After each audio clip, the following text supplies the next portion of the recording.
যিটো আছে মূল লক্ষ্য এটা জীৱই আশ্ৰয় ক'ত ল'ব দশবৰ্ষ বিশুদ্ধ্যাৰ্থম নমানি নিহলক্ষণম বৰ্ণয়ন্তি মহাত্মাৰ শ্ৰুতে অৰ্থেৰজান্তেসা 2:2 দ্বিতীয় স্কন্ধ দশম অধ্যায় 2 নম্বৰ শ্লোক ভাগৱতত লিখিলে দশম লক্ষণটো শুদ্ধ ৰূপত প্ৰতিপন্ন কৰিবৰ কাৰণে বাকি 9টা লক্ষণ বৰ্ণনা কৰিছে আৰু ভাগৱত আগবাঢ়িছে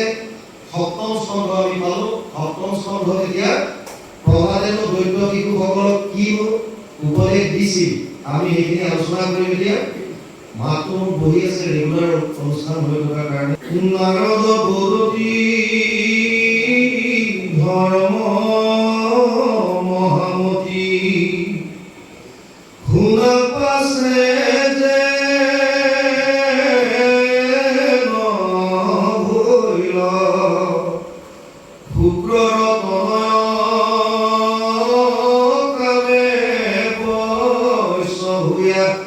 আপোনাৰ গৃহে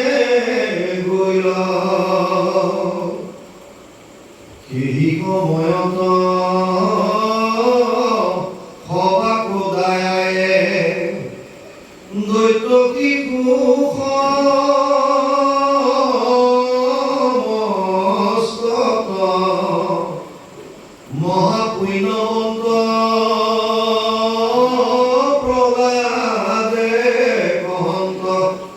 ভাগৱত ধৰ্ম নাৰদ বৰতি ধৰ্ম মহামতি শুনা পাছে যেন ভৈল কৈ আছে বোলে নাৰদে কাক কৈছে ধৰ্ম মহামতি যুধিষ্ঠিৰ কেতিয়া ৰাজকীয় যজ্ঞ যেতিয়া ৰাজকীয় যজ্ঞ হৈছিল সেই সময়ত আপোনালোকে সকলোৱে জানে যে শিশুপালক ভগৱান কৃষ্ণই এটা ৱাৰ্ণিং দিছিল যে তোৰ 100টা ভুল মই মাফ কৰি দিম কাৰণ মই এই কথা দিয়া আছে শিশুপালৰ মাতৃ কথা দিয়া আছে যে 100টা অপৰাধ তোৰ ক্ষমা কৰিম তাতকৈ বেছি হ'লে মোক দুখ দিবি আৰু শিশুপালে অনৰ্থকভাৱে গালি পাৰি গৈ আছে ভগৱানে বন্দী কৰি গৈ আছে 100টা হোৱাৰ লগে লগে তেওঁ চক্ৰ এৰি দিয়ে আৰু শিশুপালৰ ডিঙি কাটি দিয়ে তেতিয়া যুধিষ্ঠিৰে দেখা পায় যে শিশুপালৰ শৰীৰৰ পৰা এটি পোহৰ বন্তিয়ে গছৰ দৰে ওলাই ভগৱান কৃষ্ণৰ শৰীৰত বিলীন হৈ গ'ল যুধিষ্ঠিৰে ভাবিলে যে শিশুপালৰ দৰে এজন পৰম পাতকী আত্মা কেনেকৈ ভগৱানৰ শৰীৰত বিলীন হ'ব পাৰে মনত সংশয় আহিল আৰু সেইকাৰণে নাৰদক প্ৰশ্ন কৰিলে হে দেৱকী নাৰদ শিশুপালটো এটা মহাপাতকী এইমাত্ৰ কৃষ্ণক গালি পাৰি আছিল আৰু তেওঁ মৃত্যুৰ পাছত আত্মাটো আহি আকৌ মুক্তি কেনেকৈ পাব একত্ব বুলি যিটো কয় নিৰ্মাণ বুলি যিটো কয় যিটো ভগৱানৰ লগত বিলীন হৈ গ'ল কেনেকৈ সম্ভৱ তেতিয়া নাৰদে শিশুপালটো কোন আছিল এই কথাখিনি কোৱা আৰম্ভ কৰে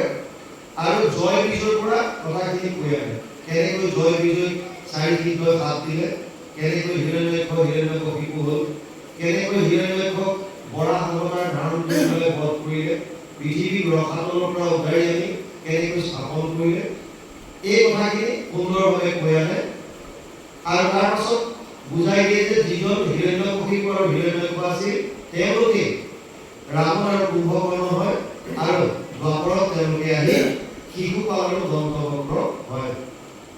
এই কথাখিনি কৈ থাকোঁতে ইয়াত যেতিয়া প্ৰধানৰ চৰিত্ৰ আহিছে কাৰণে ইয়াত কবিয়ে লিখিছে নাৰদ বৰতি ধৰ্ম মহামতি নাৰদে কৈ আছে কাক যুধিষ্ঠিৰ কি বুলি কৈছে শুনা পাছে যেন ভৈল পাছত কি হ'ল শুনা কিহৰ পাছত প্ৰহ্লাদ যেতিয়া তুলত আছিল মানে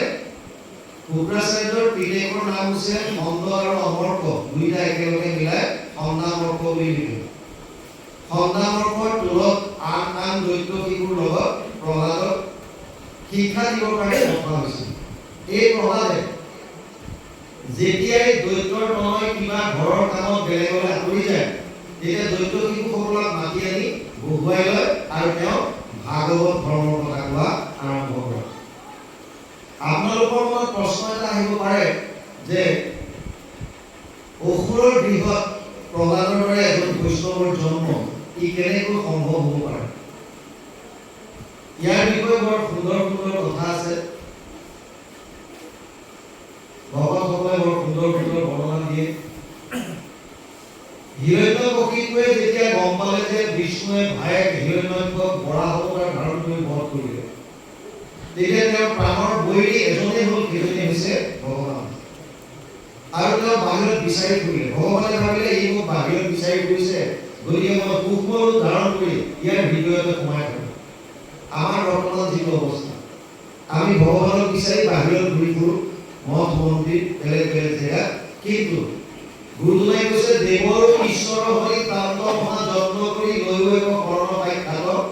যাৰ ইচ্ছা মুখ্য পাইবে নালাগে দূৰক যাইবে, আছে হৰি ভবাৰ জ্ঞাত। ঈশ্বৰ আছে ইয়াত, আমি ইয়াক বিচাৰিব লাগিব, তেতিয়াহে পাম। গতিকে হিৰণ্যকশিপু বাহিৰত বিচাৰি ফুৰিছিল আৰু ভগৱানে তেওঁৰ হৃদয়ত সোমাই থাকিল। শেষত হিৰণ্যকশিপুৱে ভাবিলে মই মোৰ প্ৰাণৰ বৈৰীটো বিচাৰি পোৱা নাই, এই সময়খিনিতে তপস্যা কৰি আৰু নিজকে অমৰত্ব বৰ লৈ পেলাই শক্তিশালী কৰি তোলো। সেইবুলি তেওঁ তপস্যা কৰিবলৈ যায়। দেৱতাসকলে ভয় খায় আৰু দেৱতাসকলে গৈ বৃহস্পতিক কয় যে গুৰুদেৱ বৰ ডাঙৰ ঘটনা হ'ল, হিৰণ্যকশিপুৰ লগত আমি এনেই নোৱাৰোঁ, আৰু তাৰ পাছত যদি তেওঁ কেনেবাকৈ অমৰত্ব বৰ লৈ আহে তেতিয়া আমাৰ অৱস্থা নাইকিয়া হ'ব, গতিকে অকণমান কৃপা কৰা। বৃহস্পতিয়ে এটা সুখ পক্ষীৰ ৰূপ ধাৰণ কৰে, ভাটৌ চৰাই, আৰু হিৰণ্যকশিপু যিটো ৰাস্তাত গৈছে তাৰ এজোপা গছত পৰি নাৰায়ণ নাৰায়ণ নাম স্মৰণ কৰে। হিৰণ্যকশিপুৱে যেতিয়া সুমংগল যাত্ৰা অমংগল নাম যেতিয়া শুনিলে, তেওঁৰ প্ৰাণৰ বৈৰী নামটো যেতিয়া শুনিলে, লগে লগে যাত্ৰা ভংগ হ'ল বুলি ঘৰলৈ ঘূৰি আহিল।